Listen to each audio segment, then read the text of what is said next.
to be successful requires community, which means we have to be invested in relationship, which means we need to be invested in curiosity. Right? Yes.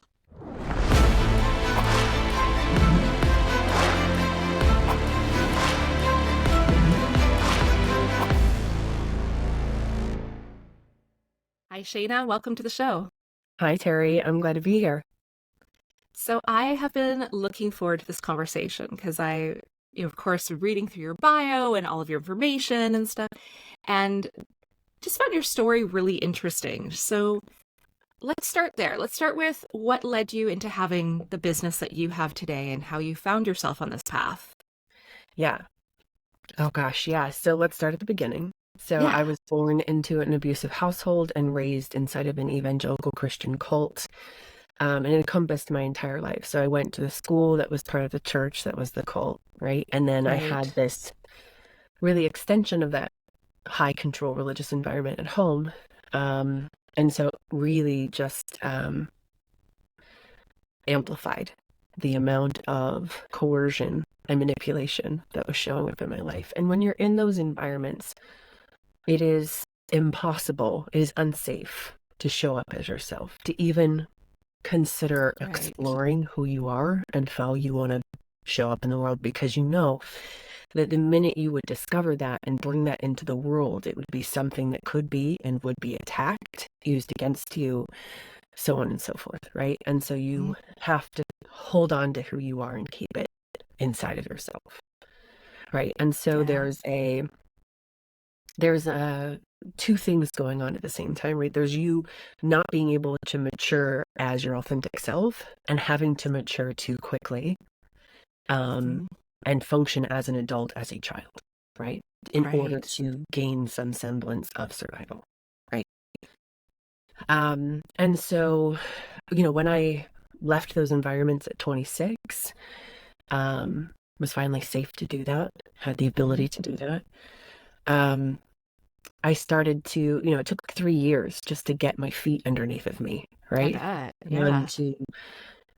And just to like shed some of the significant amount of trigger. You're triggered all the time, right? When you grow up in this environment, you're constantly having to observe the world around you and assume it's going to attack you because the world you came from did. That always happened, right? Yeah. And so it took like 3 years to like settle in and kind of even be able to begin my healing journey. And then at 29, I moved to the city of Philadelphia and I formed a new community around myself and around my learning and around my curiosity, right? And I started to begin to recognize, because at first you're like asking 100,000 questions, right? All the questions you couldn't ask when you were in those environments, right? Yeah. And then you start to settle in and you realize, wait a second, there are definitely reflections of the environments I grew up in our society at large, right? And that's not just me being triggered, it's real, right? Yeah. And it's because there are these reflections in our society at large, because some of these beliefs are held and normalized in our society at large, that these extreme environments exist. Like they've taken these ideologies to their extreme, that they not only exist, but are seen as normal and acceptable because they're a natural foregone conclusion. They are the natural end result of these harmful beliefs, right? And so as I was trying to discover how to show up as a human being, not someone who, because I hadn't been taught how to be human. I'd been taught how, I had to learn. I hadn't even been taught. I had to learn how to survive, right? Inside of oppressive systems, both in our society at large and in these high control environments.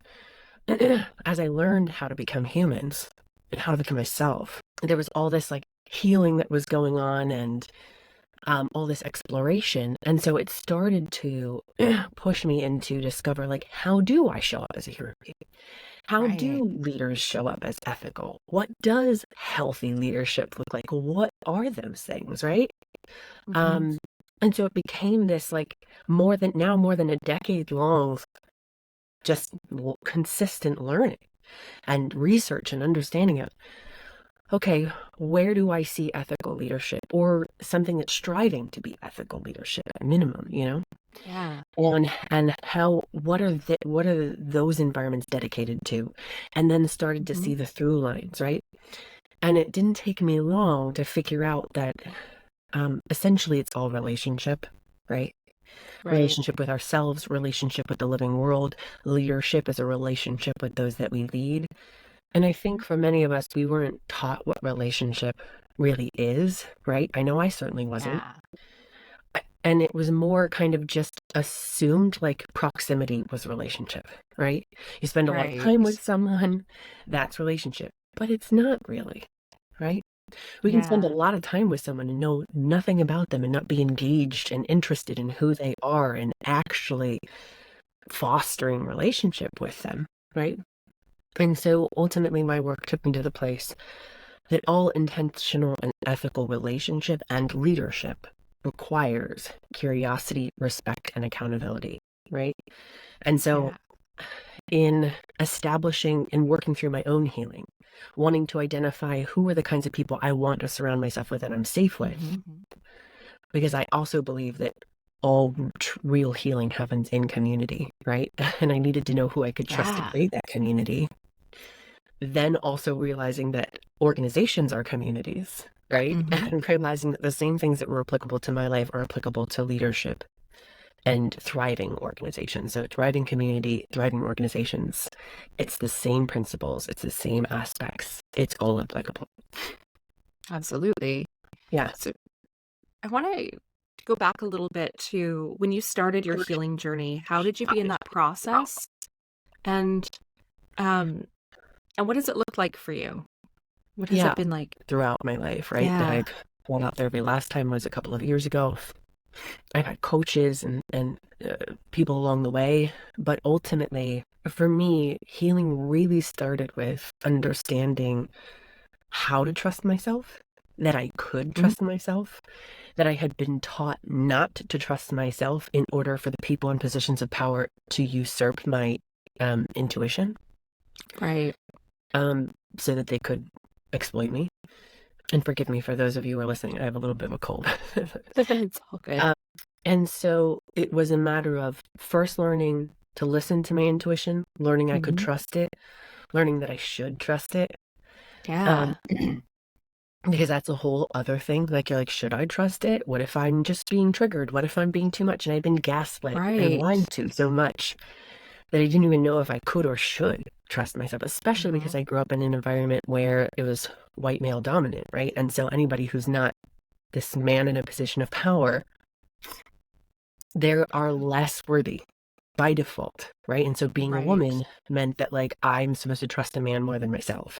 And so Hmm. learning to trust myself above all else was the first thing really that made a deep impact on my healing. Forming community around myself, I read a lot, right? Yeah.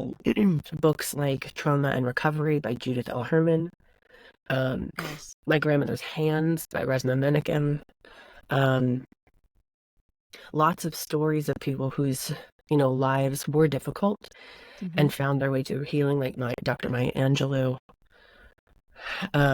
so on and so forth, right? Just really powerful, incredible human beings who've been through a lot, right? Yeah. Um, I think it's a book. I think this is a text called "You Should Probably Talk to Somebody About That" or something. I forget what it's something like that. Nice. But it was about a therapist who also sought a therapist because they discovered they really should talk to someone about it. Yeah. I read a lot of books on psychology and just all kinds of things to support myself and to better understand my brain and my body's reaction, having complex PTSD, all of these things, right? So it's a when I think about healing and when I think about life in general, it is never a singular thing. Mhm. Homogeneity, right, is not, or singularity is not an indication of life, Right. right?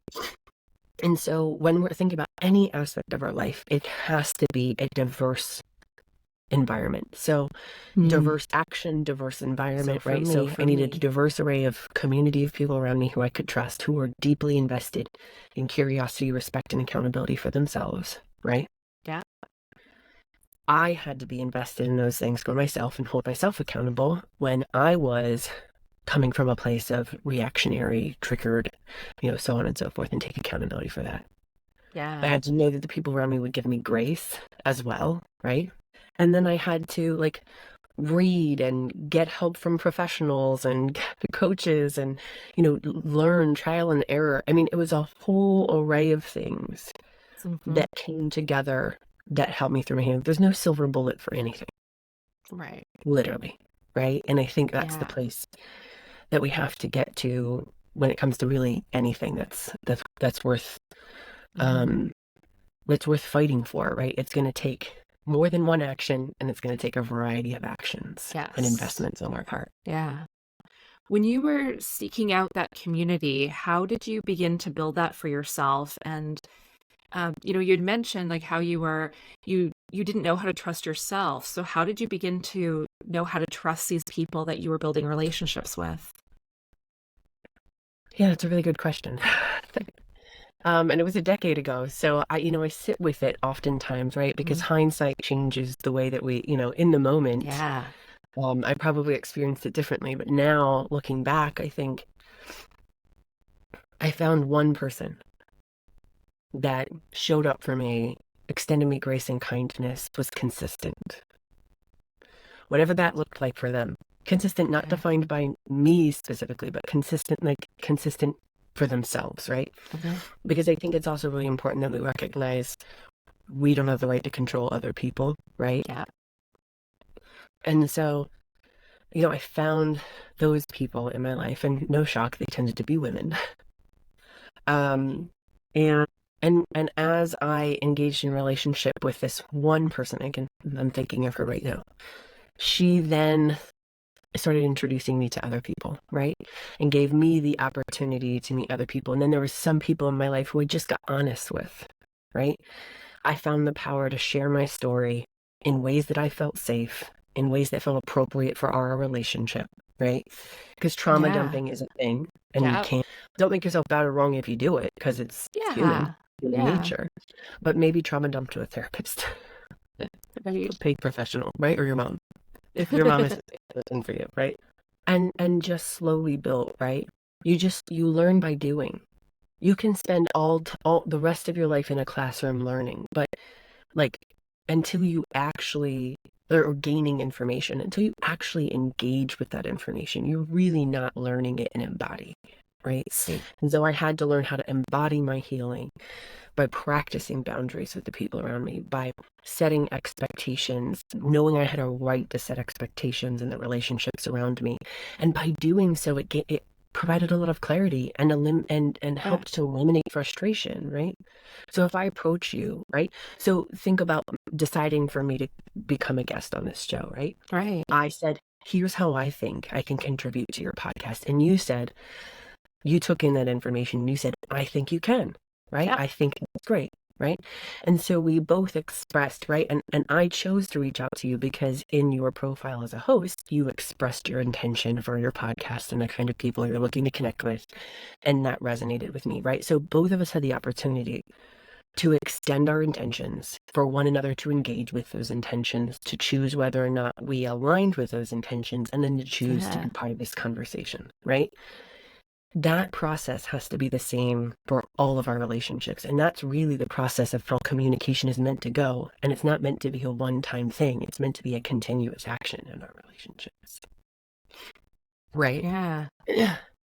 And that's where the curiosity part comes in, right? Right. Is continually being curious about the ways in which the people we want to and are actively cultivating relationship with learned new things, want to show up differently, so on and so Mm-hmm. forth, expanded, moved directions, so on and so forth, right?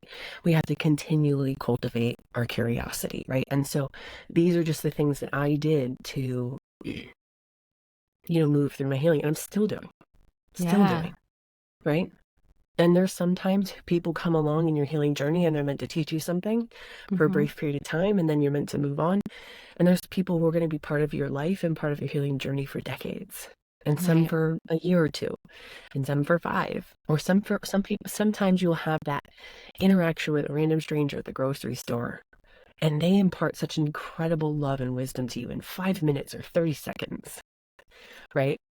I just take in all the moments as best as I can and engage with them and recognize that, each moment I'm showing up as a more healed version of myself because I'm dedicated to all of these aspects in my life. Fantastic. You've mentioned ethical leadership, and I'd like to learn more about that. And how would you define ethical leadership and what it Yeah. looks like for us? Yeah. How I define it is, excuse me, how I define it is the combination of curiosity, respect, and accountability, right? So when we talk about leadership, again, it's a relationship with those we're leading, right? Yeah. And when we are looking to lead people, it's not about imposing our will on them, but rather, again, just like we talked about with choosing this podcast right here, if we looked at interviewing processes the same way, right? What's your intention for wanting to come and work here? You as the employer or leader, you're sharing your intention for somebody who wants to come work there, and you're deciding whether or not your intentions align, right? And then staying curious about one another. The leader's responsibility is to continue conveying the vision and providing the support for your people and creating a culture of inclusivity, and hiring a diverse array of people. And you as the employee, you're continually wanting to be understood, right? To know that who you are showing up as you're learning, growing, and changing, that there is space and room for you to grow and change and move inside of an organization, right? And again, so that's a relationship, and it requires curiosity, respect, and accountability. And I walk people, because the beginning of, if you're not curious about who someone is and how they want to show up in the world, there's no relationship. And then without respect, right, things can get weird. Right? So just for instance, right, if you and I know each other, right, I walk, even though we know each other, I walk up to you just randomly, like boop your nose or like steal your glasses, right? That's weird, right? It's intrusive, right? So curiosity, because I'm curious to see what your prescription level on your glasses is, right? I want to try it for myself. So I take your glasses and I put them on myself. Well, that's weird, right? It's lacking respect. It's lacking understanding of boundaries, right?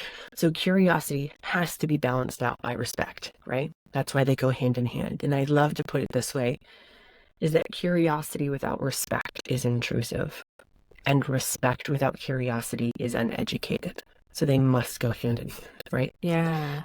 And then they are made significantly more powerful when we engage with accountability. Now, accountability is not punishment, and it's also not us coming to someone and just asking for forgiveness and then walking away, right? Being like, I'm sorry, okay, clean slate, let's go forward. No, an apology is not accountability, right? Oftentimes we use an apology to try to escape accountability, right? To try to skate past it, to just move on.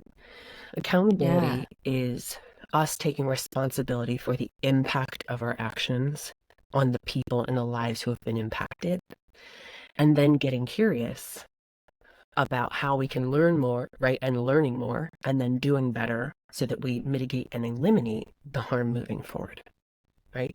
And so again, the formula just keeps coming back and looping back around, right? Curiosity is tied to respect, and accountability is deeply tied to curiosity, right?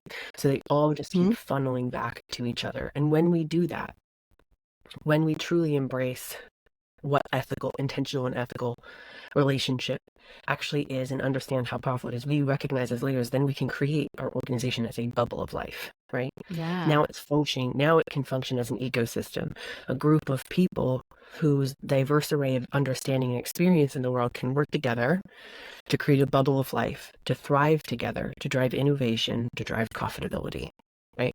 So it really becomes this beautiful outgrowth, right? Of understanding that the foundation of leadership is relationship. I love that description. I love how you just explained that. That's amazing. Thank you. When you started your business, can you tell us a little bit more about your business, and then what was that first year of business like for you? when you were starting? So spoiler alert, I started my business as an interior design firm. So Yeah, that's what I went to school for, is interior design. And there's a whole story behind that, but we'll skip that for now. sure. But the point is that in growing up, the environments that I grew up in, I began to recognize the power of physical environments and how Mm, they are direct reflections of our beliefs about ourselves and also can be right. vision boards for our life. And so I wanted to be the person who facilitated and empowered people to create authentic reflections of themselves. And oftentimes we get stuck, right? We see ourselves in Mhm. one way, but other people have beautiful perceptions of who we are that we can't see.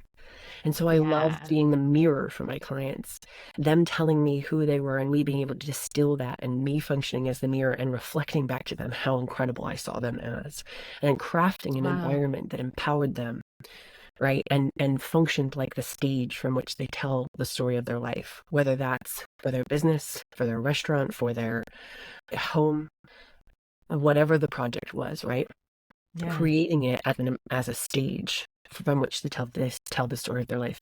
Again, not in a performative way, Hmm. right? But in a way that when you walk into like a Broadway play, right? Or even if you saw like a show like Yeah. Hamilton, right? And you saw the recording of the Broadway play, right? There's a stage set that supports the actors in the story they're telling you and helps to give more context and gives the actors tools and so on and so forth, right? Right. So yes, they are performing, but if we think about it for our lives, right? Us having the tools to be able to have an environment where we can foster relationship and foster community or Hmm. grow our organization, so on and so forth, is really, really important. It being set up to and aligned with our goals and our intentions is really important.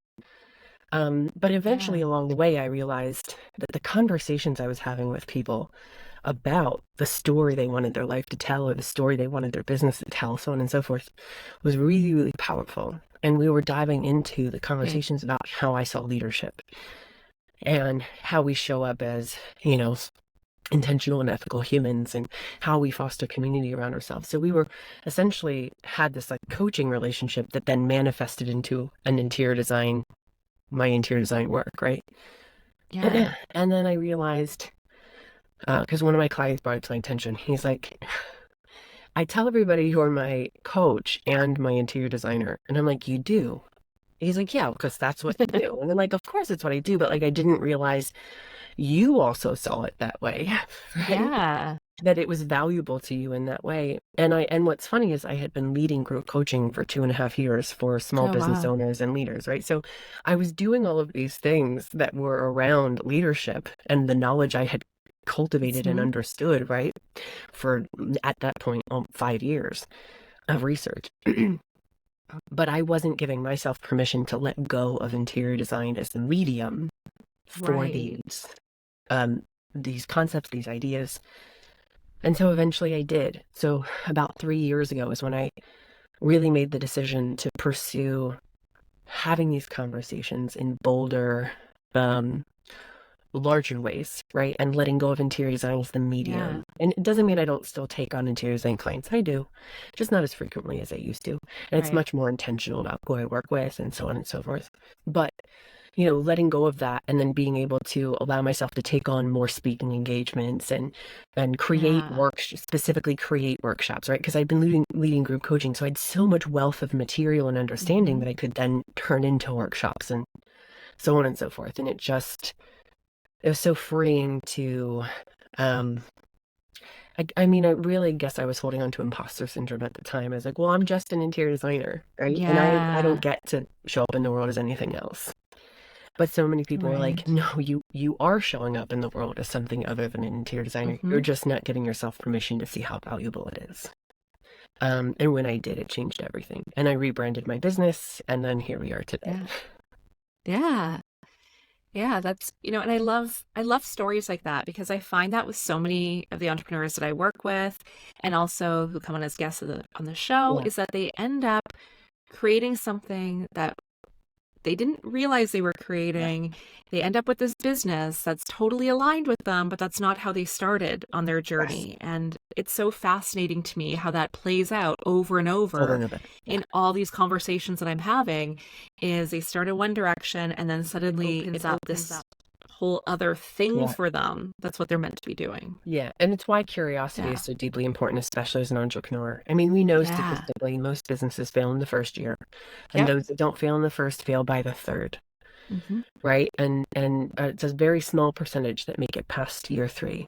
And I really truly believe it's those who really, especially for people like myself, and I don't know about you, but those who have Yeah. bootstrapped their businesses like myself, it Yeah. required a heck of a lot of curiosity to keep going past year 3 and year 4 and year 5. And I started my business part-time in 2016, rebranded it and relaunched it in 2020 during the pandemic shutdown, right? And so Yeah. it's now been, I guess, almost 4 years under the rebranded name. So it's been a long time. It's been since 2016. Yeah.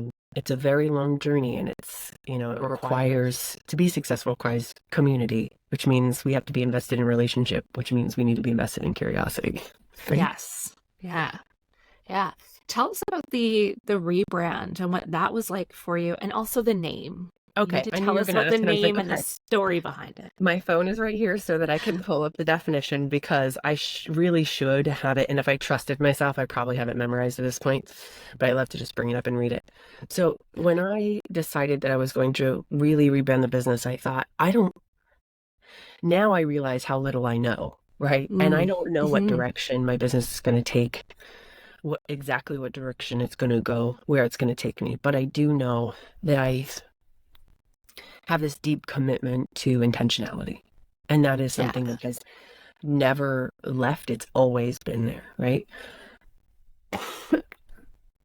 And so because of that, I was seeking a name, and I wasn't going to launch the rebrand until I found the name. And it took me 2 years. I mean, I wrote down our company values. I was writing down my mission. I had written like so many. I was just moving through all of this, giving language to all the things I felt about the direction I wanted the business to go, and I just couldn't find the name. And then a friend of mine texted me a vocab word, because I'm a super nerd, and my friend and I text each other weird words. That's awesome. And so I used to read the dictionary as a kid, and so like some of my friends know that and also did the same, and so they're like, "Oh my God, I found this word," right? And so she texted me this word, Concinnate, and I was like, "Oh, that has a nice rhythm to it, and I wonder what it means." And it was like harmony, but specifically to do with an intentionality, but specifically to do with music. And I was like, I love that definition, but we're not a music company, so it doesn't work for us. And then I started hunting around for related words, and I found the word consonate, which is the name of my business. And it means to arrange or blend together skillfully as parts or elements put together in a harmonious, precisely appropriate, or elegant manner. Ooh. Yeah. So it's a beautiful way of talking about intentionality, right? In a really precise, really incredible way. And I was like, this feels like a word that can hold the weight of whatever direction this business takes. Yes. And I also was very intentional. I did not want the business to have my name anymore. I never wanted it to have my name in the beginning, to begin with, because I wanted there to be the opportunity for succession. I also didn't want it to be like so many. I think it's hard when somebody's name is on the business to not hold them above and put them on a pedestal, right? Yeah. And if I'm working hard, since I'm working hard to create an equitable work environment within my own organization and empowering that in other people's organizations, it felt counterproductive to center myself in all of that. So I really just needed to get my name off the door and get something that powerfully held what it is I wanted to be a part of creating. And that's amazing. It's funny because my business name is my name, but that's because I couldn't think of anything. I hate naming things. So I was like, that's what happened to me. I named it myself because I didn't have, and I think that's fine for other people. Like, for sure. It all depends on what you're creating and how you're creating it, right? If you're mostly Yeah, doing coaching and, it helps for it to be your name, for right? It sure. helps for it to be your Absolutely. name because people need to connect to that. But I knew I wanted to create something that turned more into a firm where I could bring other people in and we're doing Yeah. this together.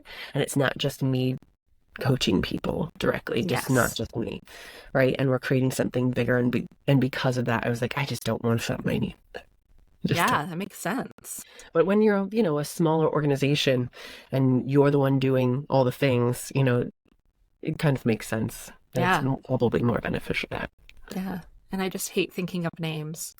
Yeah, absolutely. I did too. I mean, my first business name was SF Design. That's what it was. It was Oh, wow. yeah, Yeah. my initials and design Yeah. slapped right on there. Yeah. Perfect. No thought whatsoever. And at that time, that was probably Hmm. worked for where you were in business Yep. and what you were doing, right? Yeah, absolutely. Yeah. Absolutely. And I probably wouldn't have changed it if I stayed with interior design. Hmm. Yeah. Yeah. Yeah. Right. What are some lessons that you've learned along the way in business that have either Yeah. transformed you or that you wish you just didn't have to experience and how you got through Mm. it? Somebody asked me this the other day and I was like, ugh. Oh, no. So what came up to me, I was like, oh, I spent like 20 grand on marketing in the first 2 years of business Oh, between having a website built for me and like sponsoring events so that my, like just, and then paying for marketing through different websites and yeah. magazines, and none of it turned into any business. Actually, that's not true. One thing gave me one client, and no, it didn't recoup that time. Yeah. And so, that one client is an incredible client and still a client to this day, actually. All Nice. of my existing clients still use me as their interior designer, right? Hmm. Um, but but yeah, no, I think it's really important for you to be careful with what you're spending marketing. You don't even know, like for me, I hadn't built enough to market. You Yeah. have to build, and it didn't make sense to me at first. I didn't really understand this, right? That like there's a certain amount of building that has to happen before you can market yourself, right? Hmm. Before you can say you should pick me. There's a certain amount of Yeah. experience, there's a certain amount of honing the message and the language, and that takes some time, right? And some Yes. people can do it before they launch their business, but I got started with my business because I was already an interior designer. That's already what I'd been doing, and I just kind of moved forward with who I was and so on and so forth, right? Yeah. And so, yeah, I wish I hadn't spent that 20 grand. Now I do most of my marketing through having conversations like this on podcasts. It Yeah. helps me to get immediate feedback because the hosts are, asking questions based on how I'm sharing information and, Right. kind of tailoring it to and directing the conversation for their specific audience. So you're learning how to have conversations Yeah. with specific audiences. I mean, there's so much to glean from just practicing your message in a Hmm. variety of rooms and spaces and doing it for little or no money. Yep. And then being able to, once you've built that name for yourself, now it might become more beneficial, right? Like now in this next year, I'm looking to hire a PR person next year, Nice. right? To be able to kind of get me to that next level because I've been able to get myself published in places like Medium and Yeah. Thrive Global and so on and so forth, right? But to get to that next level, it's going to take somebody who has more experience and more time to do those things than I have, right? Yeah. But I don't think I'm going to hire a marketing firm. I'm going to hire a PR person, Smart. right? Yeah. So, excuse me. So I don't know. You just learn along the way. You're going to make mistakes, and it's Yeah. hard not to. But those failures are springboards for learning. Absolutely. And that's the thing I've Yeah. just gotten used to is like, I'm going to mess up. I'm going to make weird decisions based on what information I have, and then realize after I've made them, oh shoot, I didn't have enough information. And then I'm going to make a better decision. I'm going to learn and grow and keep moving forward. Right. Nice. And that's, ultimately, even though I wish I hadn't spent that 20 grand still to this day. I'm glad that I learned it early and learned it quick. So I didn't keep Yeah. throwing good money after bad. Yeah, absolutely. And just think of it as 20 grand in education. Yeah, Yeah. exactly. Yeah, now I built my own website and gun shy about hiring anyone else to I'm the create it same. Yeah. because I'm like, I don't, nope. I had a terrible experience with two different people. No, Mm-hmm. thank you. I'll Yeah. hire someone in-house to do it someday. Yeah, exactly. I did the same thing. So I totally relate to what you're talking about Yeah. with that.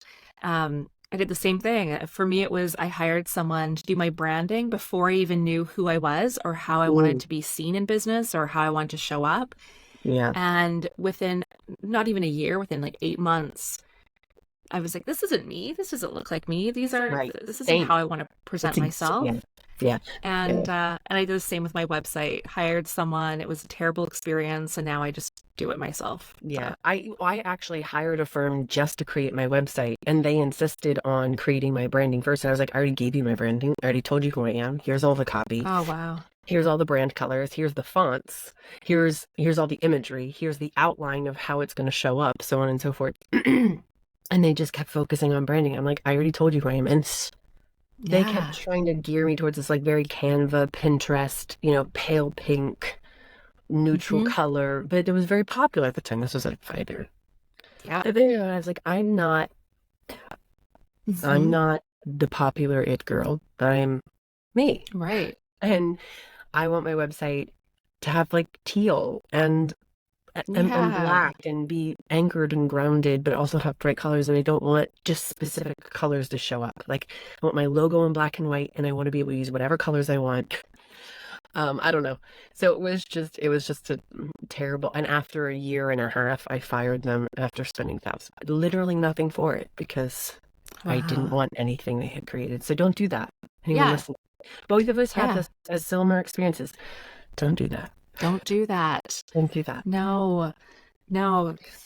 So what is life like for you now in your business, and can you tell us also about creating an intentional life and how you've designed your life? Yeah.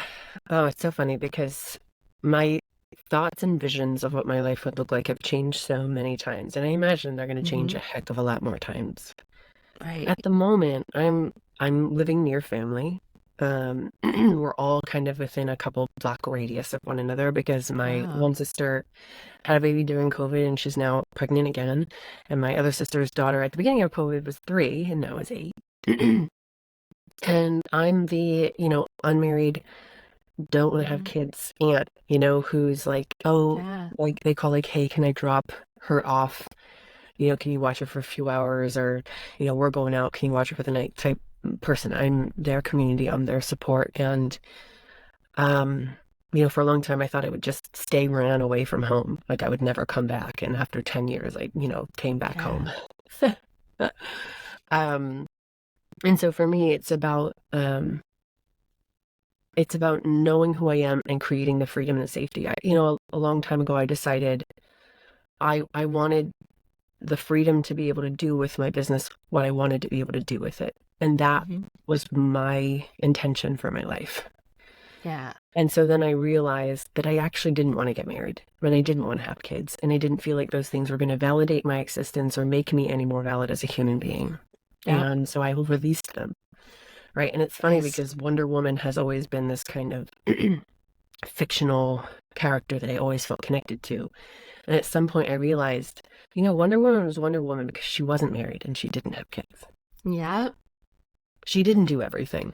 And we don't have to do everything. And we can make that choice for ourselves.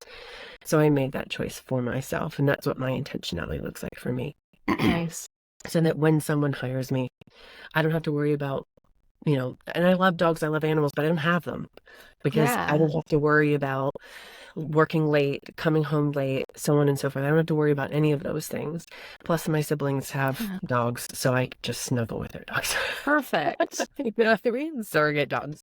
Yeah. And many of my friends do as well. So like cats and animals that love me, and so I just go get my snuggles in, and then I go home. Nice.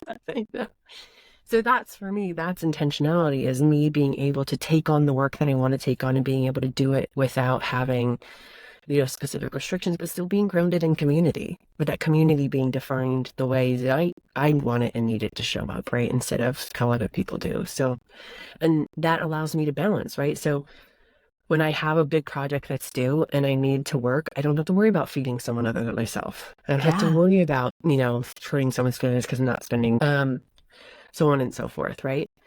Um, and then also when I'm done working, then I can take care of myself, right? And I can Yes. go out with my girlfriends and I can spend time with people I love and I can reconnect to my community and Mhm. I can gain that kind of support and love that I need. Excellent. So if people listening want to reach out to you or learn more about your workshops and everything that you offer, what's the best place to connect with you? Yeah, head to my website. It's www.consonate.world. You're probably going to have to put the W's in the first time you put it in because it's .world, not .com, .org. Long So your mistake. computer's going to be like, do you know where you're going? And you're going to have to be like, I do, www. And I'm sure the website will be tagged in the show notes. Yeah. All my contact information is there, information about me as a speaker and about my workshops, articles that I've written, podcasts I've been on, Perfect. like this one. And there's links there for all of that stuff, testimonials, so on and so forth. And there's some free resources as well, Nice. if you're an individual looking for that. And then I offer my workshops. Obviously, corporations, they're paying a hefty fee to have me come in half a day, but I want to make sure there's a democratization of information and that small business owners have access to that information as well. And so I offer my workshops in a condensed form through my website for $100. So Oh, definitely, yeah, nice. so definitely head that way if that's something you'd want to be engaging with. Perfect. Okay, now I have some rapid fire questions Okay, for you. go for it. Ready? Favorite book? Right now, I will say How We Show Up by Mia Birdsong. Nice. Favorite food? Oh, that's hard. Pizza, probably. Oh, yeah. Yeah, Yeah, good choice. yeah. Good choice. Or like hamburgers. That's why I was like, it's hard. I also love a good Oh, cheeseburger, yeah. you know? Yeah. Yeah. Yeah. I get it. I get it. Biggest pet peeve? I would say like making yourself chew at home, like when people come and they just like kick off their shoes in the middle of the floor. Here's why it bothers me Oh, yeah. is because I'm gonna trip over them, right? So just, you gotta tuck them away. You gotta tuck them away. Like even if you put them in front of yourself in front of the sofa, I'm gonna walk in front of you to get to the bathroom or something, and I'm gonna trip right over them, right? So they Yeah. have to be kind of walking paths, right? Yeah, makes sense. Who inspires you? Mm. There's so many people that I've gotten to know who've made like such incredible brave decisions in their lives. Right now, I just started reading Madeline Pendleton's book, I Survived Capitalism, and all I got was this t-shirt. Oh, nice. And she is this incredible creator on TikTok who has incredible business and, absolutely love and appreciate the way that she shows up in the world. And so she absolutely owns me. Perfect. What are 3 things you take with you to a deserted island? Shampoo. Oh, yeah. Yes. Shampoo, body wash, and probably food. I mean, well, yeah. Does Yeah. the island have food? Because if the island Yeah, let's has say it food, has food. let's say it Let's say it has has. food, Yeah. then probably like lotion. Like I'm gonna take care Nice. of my skin. I'm gonna need sunscreen. Yes. A lotion with sunscreen so I don't turn into a raisin. Nice. Yeah. Yeah. Yeah. Good call. A celebrity you would like to have dinner with, dead or alive? I would love to have dinner with Dr. Maya Angelou. No shot. Oh, yeah. Would love to have dinner with, for sure. Yeah. Yeah, that'd be amazing. Yeah, yeah. And your go-to karaoke song? Oh my gosh. Oh, so I don't know if people know who Ina is. Ina is her name. She is a multilingual artist Oh. who's from, I think it's Romania. I might be making that up. Anyway, she has this song called Senorita, and Nice. I'm gonna have to check it out. I don't know that one. yeah, you should listen to her music. I mean, it's great for like getting your energy up. She's a whole vibe. She's an incredible Cool. vibe. Yeah. Oh, definitely gonna check her out. Thanks for that. And any last final thoughts or words that you want to leave our audience with? Yeah, I think it's important for us to understand that our growth is going to require us to be uncomfortable, right? And Yeah. I'm not talking about someone putting you in a position where you're unsafe, but I Hmm. do mean uncomfortable, right? And learning to regulate, that's not wrong. Yeah. And that we're going to be dysregulated, and that doesn't give us a right to lash out to the people around us, right? That we're going to Hmm. have to sit with it and be present and recognize that it's your vulnerability. You're not used to it. We're going to have to get used to it, right? In order to make the change we want to see in the world, we've got to get comfortable with being uncomfortable. Perfect. Well, thank you so much, Shana. I really appreciate you spending some time with us today. Thank you for being here. Thanks for having me.